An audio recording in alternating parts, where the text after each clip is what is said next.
যদি আমার বাবা থাকতো তাহলে আমি আজকে এই রাস্তায় থাকতাম না। বাবা থাকা গেলে পাইতাম, তো সে অধিকারটা আমি এখন পাই নাই। অনেক ইচ্ছাই ছিল, কিন্তু সেটা আর পূরণ হয়নি। ছোটবেলা বাবা মারা যাওয়ার পরের থেকেই আমার জীবন পাল্টাই গেছে। ঠিক মতো খাইতে পারি নাই, হয়তো বা খাইতে পারলেও কি করতে পারি নাই। যদি আমার বাবা থাকতো তাহলে আমি আজকে এই রাস্তায় থাকতাম না। আমার একটা দুলাভাই আছে, সে খারাপ না কিন্তু ভালোই, কিন্তু সেও এখন আমার অবিশ্বাস করে। পরিকল্পনা আছে যে এখানে ঈদ কাটাবো বন্ধু বান্ধবদের সাথে। বাবা মা ছিল, কিন্তু বাবা ছোটবেলা মারা যাওয়ার পরে এমনি অচল হয়ে গেছি। ফ্যামিলির সাথে ছিল না, ঠিক মতো চলতো না, কিন্তু মা টুকটাক মাইশের বাসায় কাজ টাজ করে আমাদের মানে সংসারটা চালাইতো। এখন মাও এতটাও কাজ করতে পারে না, একটা কিডনি অচল হয়ে যাওয়ার পর থেকে। আমি থাকতাম বোনের বাসায়, কিন্তু বোনও আমারে মানে কি নেশা জাতীয় জিনিসের ভিতরে আমি যাই নাই কখনো, কিন্তু বাসায় বলছে আমি নেশা জাতীয় জিনিস খাই, উল্টাপাল্টা কাজ করি, টাকা দিলে নাকি আমি নেশা করি। পড়ালেখা করতাম, সেটা করতে পারি নাই। ব্যবসার পরে সেখান থেকে আমি বলে টাকা চুরি করি, মানে সত্য কথা বললেও তারা বলছে মিথ্যা কথা বলি। এখন তাদের দেখা দেখি আমার একটা ভাগ্নি আছে ছোট, সেও এখন আমার অবিশ্বাস করে। সেই কষ্ট সহ্য করতে না পেরে চলে আসছে।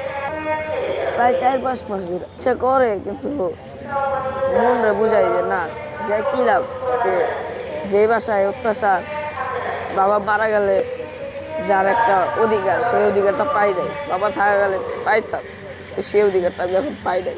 মনে পড়ে যখন পড়ালেখা করতাম, দেখতাম যে অন্যের সন্তানরা নিজেরা দেওয়া যায়, কিন্তু আমার কেউ দেওয়া যায় নাই। নিজের সন্তানের করে করে গাড়ি করে নিয়ে যায়, কিন্তু আমার নেওয়া যায়। ইচ্ছে ছিল বাবার নিয়ে আমি অনেক জায়গায় ঘুরতে যাবো, বাবার নিয়ে আমি বিভিন্ন জায়গায় করবো। অনেক ইচ্ছাই ছিল, কিন্তু সেটা আর পূরণ হয়নি। ছোটবেলা বাবা মারা যাওয়ার পরের থেকেই আমার জীবন পাল্টাই গেছে। ঠিক মতো খাইতে পারি নাই, হয়তো বা খাইতে পারলেও কি করতে পারি নাই। যদি আমার বাবা থাকতো তাহলে আমি আজকে এই রাস্তায় থাকতাম না। বাবা থাকাকালীন বাবার ঘাড়ে নিয়ে ঘুরতে, কিন্তু এখন আমার কেউ কিছু করে না।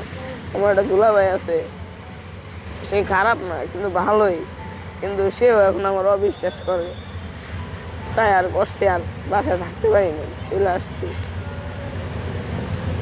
আচ্ছা, এখন যে জীবনে আছো, এই জীবনটা কি সুখের না কষ্টের? পারি না, এখানে বন্ধু বান্ধব, এখানে বন্ধু বান্ধবদের সাথে ভালোই আছি, কিন্তু হয়তো বা কেউ উল্টা পাল্টা কথা বলে, তাও মনে বুঝতে নেই যে না, এরা বলতেই পারে, স্বাভাবিক।